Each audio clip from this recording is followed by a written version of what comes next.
আসসালামু আলাইকুম রাহমাতুল্লাহ। হোম টুটি একাডেমিতে তোমাদের জানাই স্বাগত। সুপ্রিয় তৃতীয় শ্রেণীর শিক্ষার্থীরা, আশা করি তোমরা ভালো আছো। আজ আমি তোমাদের সাথে আলোচনা করব ইসলাম শিক্ষার প্রথম অধ্যায় স্রষ্টা ও সৃষ্টি নিয়ে আলোচনা করব।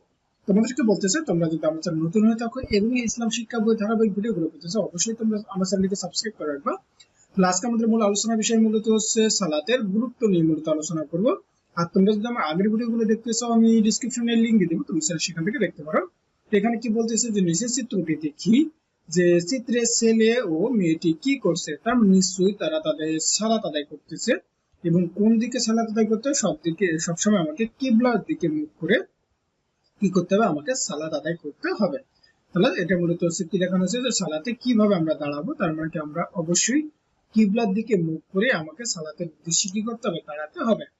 তারপরে দেখো, এই যে মুসলমানগণ প্রতিদিন 5 ওয়াক্ত নামাজ পড়েন এবং নামাজকে আরবিতে সালাত বলে। তাহলে সালাত অর্থ হচ্ছে কি করা, দোয়া করা। তাহলে ইমানের পর সালাতটাই হচ্ছে সবচেয়ে গুরুত্বপূর্ণ একটা কি ইবাদত।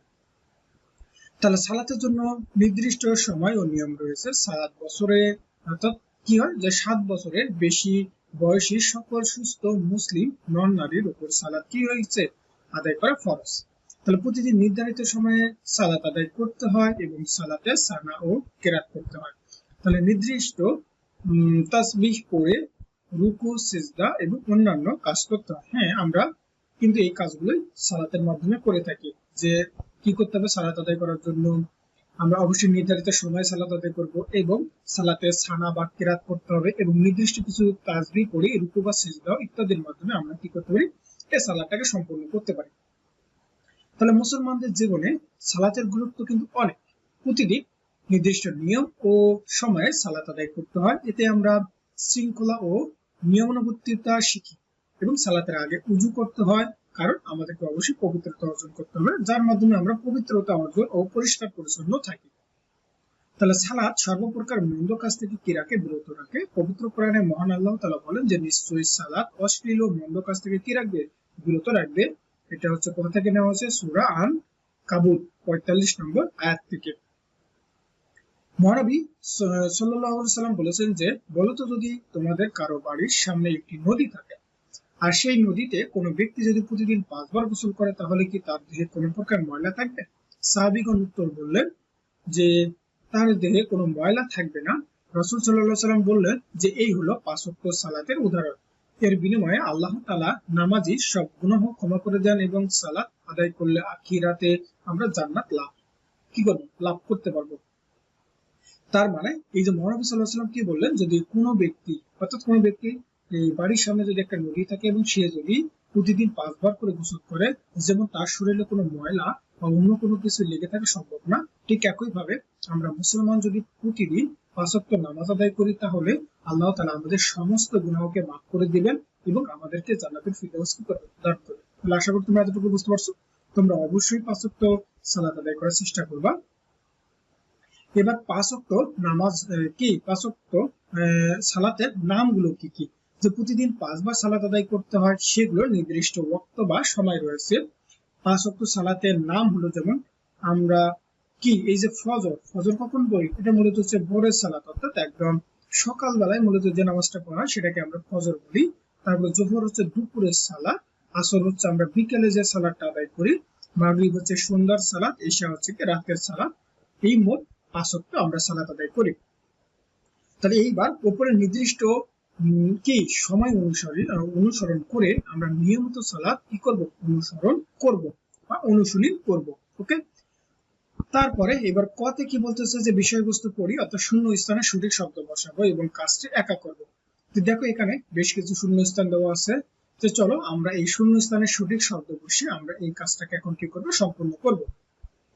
যেমন এই যে মুসলমানগণ প্রতিদিন 5 ওয়াক্ত নামাজ পড়ে এবং নামাজকে আরবিতে সালাত বলা হয়। সালাত অর্থ হচ্ছে কি, দোয়া। তাহলে ইমানের পর সালাতই হচ্ছে সবচেয়ে গুরুত্বপূর্ণ কি একটা ইবাদত এবং প্রতিদিন নির্দিষ্ট সময় ও নিয়মে আমরা সালাত আদায় করতে হয় এবং সালাতে সানা ও কিরাত করতে হয়, সালাতের আগে উযু করতে হয়। তাহলে আশা করি তোমরা বুঝতে পারছো যে এই শূন্য স্থানগুলোতে তোমরা কি সঠিক শব্দগুলো এখন বসাইতে পারবে। এবার খতে কি বলতেছে, যে সালাতের গুরুত্ব বর্ণনা করে 5টি বাক্য লিখি এবং কাজটি মূলত কয়জন করতে হবে? 2জন মিলেই করতে হবে। তো চলো আমরা এই খ নম্বরের উত্তরটা একটু দেখি। তাহলে আমরা কি বলতে পারি? দেখো যে 1 নম্বর হচ্ছে সালাতের মাধ্যমে আমরা শৃঙ্খলা শেখা যায়। 2 নম্বর বলতে পারি যে সালাতের মাধ্যমে নিয়মানুবর্তিতা শেখা যায়। 3 নম্বর বলতে পারি যে সালাতের মাধ্যমে পবিত্রতা অর্জন করা যায়। 4 নম্বর বলতে পারি সালাতের মাধ্যমে পরিষ্কার পরিচ্ছন্নতা থাকা যায়। 5 নম্বর বলতে পারি যে সালাত মন্দ কাজ থেকে কি রাখে? বিরত রাখে। এবার গত আমাদের কি বলতেছে দেখো তো, যে 5 ওয়াক্ত সালাতের নাম বলি ও সময় অনুসারে ধারাবাহিকভাবে সাজাই এবং কাজটি দলগতভাবে করব। তাহলে আমরা যে 5 ওয়াক্ত যে সালাতের আমরা যে নামগুলো দেখলাম সেগুলোই মূলত আমরা এখন বলবো এবং এই সময় অনুসারে এটাতে কি করতে হবে? ধারাবাহিকভাবে সাজাতে হবে। অর্থাৎ এখানে 5 ওয়াক্ত সালাতের নামগুলো এই 5টা ঘরের মধ্যে আমাকে 5 ওয়াক্ত সালাতের নামগুলো লিখতে হবে। তো চলো আমরা এই কাজটা একটু করি যে কিভাবে আমরা করবো। এই যে দেখো একদম 1 নম্বর আমরা বলবো একদম ফজরের, অর্থাৎ ফজর একদম কোথাকার সালাত? এটা একদম ভোরের সালাত, যে সকালবেলা। জোহর হচ্ছে কি? দুপুরের সালাত। আসর হচ্ছে কি? বিকালের সালাত। মাগরিব হচ্ছে কি? সন্ধ্যার সালাত। আর ইশা হচ্ছে কি? রাতের সালাত। তাহলে আশা করি তোমরা এতটুকু বুঝতে পারছো। এইবার আমরা যদি নিচের দিকে আসি, এবার বলতেছে সানা ও তাসবিহ। আমরা যে নামাজ আদায় করার সময় যে সানা তাসবিহ করি সেগুলো নিয়ে এখন আমরা দেখবো। যে সালাত আদায় করার জন্য কিছু দোয়া শিখতে হয়, যে এগুলোর মধ্যে রয়েছে সানা পাঠ করা ও রুকু, সিজদা, তাসবিহ। এই পাঠে আমরা সানা পাঠ ও রুকু, সিজদা, তাসবিহ শিখবো। যেমন হচ্ছে কি সানা পাঠ কি? যে তাকবীরে তাহরিমা বলে সালাত শুরু করতে হয়। এরপর পুরুষদের নাভির উপরে ও মহিলাদের বুকের উপরে হাত বেঁধে মূলত কি করতে হয়? সানা পড়তে হয়। সানা অর্থ হচ্ছে কি? প্রশংসা করা। কার প্রশংসা করা? আল্লাহ তাআলা প্রশংসা করা। তাহলে সানা পাঠ করা মূলত কি? সুন্নাত। তাহলে সানাটা কি আসলে? দেখো এই যে এখানে কি আরবিটাও দেওয়া আছে, তোমরা আরবিটা না জানলে তোমরা একটু বাংলাটা পড়বা। যে সুবহানাকা আল্লাহুম্মা ওয়া বিহামদিকা, এর অর্থ কি? যে হে আল্লাহ, তোমার পবিত্রতা বর্ণনা করছি এবং তোমার প্রশংসা করছি। তারপরে ওয়া তাবারাকা স্মুকা ওয়া আলা জাদ্দুকা, তেমন তোমার কি? তোমার নাম পবিত্র এবং বরকতময়, তোমার মর্যাদা কি? অতি উচ্চ। তারপরে ওয়া লা ইলাহা গায়রুকা, অর্থাৎ তুমি ছাড়া আর কোনো কি নেই? ইলাহ নেই। অর্থাৎ এইভাবে তোমরা কি করবে? এই সানাটা এখান থেকে একটু বাংলা উচ্চারণ সহ এবং তার অর্থটা কি একটু দেখে নিবা। এবার হচ্ছে রুকু ও সিজদা তাসবিহ। তাহলে রুকুতে তাসবিহ পাঠ করতে হয়। যেমন রুকু তাসবিহ হলো কি? সুবহান রাব্বিয়াল আযীম, যার অর্থ হচ্ছে আমার সুমহান প্রতিপালকের পবিত্রতা কি করছি? ঘোষণা করছি। আর একই ভাবে তাহলে আমরা এটা কি করব? এটা মূলত সিজদাতে এই তাসবিহ পড়তে হবে। যেমন সিজদাতে আমরা কি তাসবিহ পড়ি? যে সুবহান রাব্বিয়াল আলা, অর্থাৎ আমার সুউচ্চ প্রতিপালকের পবিত্রতা কি করছি? ঘোষণা করছি। তার মানে কি? দেখো আমরা যখন এই যে কোথায় যাব বলতো? আমরা যখন রুকুতে যাব তখন বলবো যে হচ্ছে সুবহান রাব্বিয়াল আযীম, আর যখন সিজদা দেব তখন আমরা বলবো মূলত হচ্ছে সুবহান রাব্বিয়াল আলা। তাহলে আশা করি তোমরা এই দুটা জিনিস বুঝতে পারছো। এইবার আমরা যদি নিচের দিকে আসি, দেখো যে সবসময় সালাতে এই যে উপরে এটা মূলত হচ্ছে কি? রুকু। অর্থাৎ তুমি যে রুকু করবে কোন দিকে? অবশ্যই কিবলার দিকে মুখ করে এইভাবে তোমাকে রুকু করতে হবে। একইভাবে কিবলার দিকে মুখ করে তোমরা সিজদা করবে কিভাবে? এই যে দেখো ছবিতে দেখানো উপরে তোমাদের কি করতে হবে? সিজদা করতে হবে। তাহলে আশা করি তোমরা এতটুকু বুঝতে পারছো। এই যে দেখো পুরুষেরা কিভাবে সিজদা দিবে আর মহিলারা কিভাবে দিবে তোমরা একটু ভালো করে লক্ষ্য করবে এটা। এবার কথা কি বলতেছে? যে সানা সরবে পড়ি এবং নিচে দেওয়া সানা বাক্যগুলো ধারাবাহিকভাবে সাজায় এবং কাজটি একা করি। যেমন এখানে দেখো এই যে সানাটাকে একটু এলোমেলো ভাবে কি করছে দেওয়া আছে, এটাকে আমাকে কি করতে বলতেছে? ধারাবাহিকভাবে সাজাতে বলতেছে। চলো আমরা এটাকে একটু ধারাবাহিকভাবে সাজাই।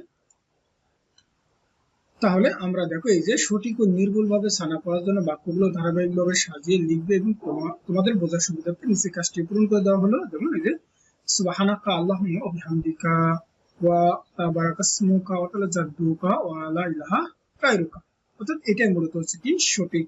তাহলে এইভাবে তোমরা কি করবে? এই শব্দগুলোকে কি করবা? সঠিকভাবে লিখবা বা ধারাবাহিকভাবে সাজাবা। এবার তারপরে কি বলতেছে? যে সানা পড়ি এবং সঠিক অর্থ চিহ্নিত করে এবং দাগ টেনে মিলাই কাজটি দুইজন মিলে করবো। যেমন সুবহানাকা আল্লাহুম্মা ওয়া বিহামদিকা, এর অর্থ হচ্ছে কি, হে আল্লাহ তোমার পবিত্রতা বর্ণনা করছে এবং তোমার প্রশংসা করছে। তার মানে সাথে হবে এর। ওকে, তারপর হচ্ছে ওয়া তাবারাকাসমুকা ওয়া তাআলা জাদ্দুকা, এর অর্থ কি হবে, যে তোমার নাম পবিত্র এবং বরকতময়, তোমার মর্যাদা অতি উচ্চ। মানে সাথে হবে। ওকে, তারপর হচ্ছে ওয়া লা ইলাহা গায়রুকা, অর্থাৎ তুমি ছাড়া আর কোনো কি নেই, উপাস্য নেই বা মাবুদ নেই। তার মানে এর সাথে হবে এটা। তাহলে আশা করি তোমরা তো বুঝতে পারছো। এইবার দেখো গোয়াতে কি বলতেছে, যে রুকুর তাসবিহ স্বরবে করি এবং সঠিক শব্দ দিয়ে শূন্যস্থান পূরণ করি এবং কাজটি একা করব। যে এই যে দেখো এখানে সঠিক যে শূন্যস্থান দেওয়া আছে, এগুলো আমরা এখন কি করবো, পূরণ করবো। তো চলো আমরা গ নম্বরটা দেখি। এই যে সুবহান রব্বিয়াল আজিম, তার মানে এখানে শূন্যস্থানে কি হবে, এই যে রব্বিয়াল আজিম। ওকে, তাহলে আমার সুমহান প্রতিপালকের কি ঘোষণা করছে বলতো, এই তো পবিত্রতাকে ঘোষণা করছি। ওকে, তারপরে দেখো এবার ঘ থেকে বলতেছে রুকু সিজদা তাসবিহ করি। তাহলে নিচে বক্স থেকে সঠিক শব্দ নিয়ে সিজদা তাসবিহ করি। তাহলে সিজদা থেকে আমরা কি বলি বলতো, সিজদাতে বলি মূলত হচ্ছে সুবহান রব্বিয়াল কি আলা বলি, সিজদাতে যা কি বলবো আলা। তার মানে কেন সঠিক শব্দ কি আলা নিব। তার মানে দেখো এই যে এটা যে সিজদা তাসবিহ হলো যে সুবহান রব্বিয়াল আলা। তাহলে আশা করি তোমরা এতটুকু বুঝতে পারছো। তাহলে আজকের মতো এই পর্যন্ত। আমি পরবর্তী ভিডিওতে মূলত এই সূরাগুলো নিয়ে আলোচনা করবো। তোমরা সকলে ভালো থাকবে, সুস্থ থাকবে। আল্লাহ হাফেজ।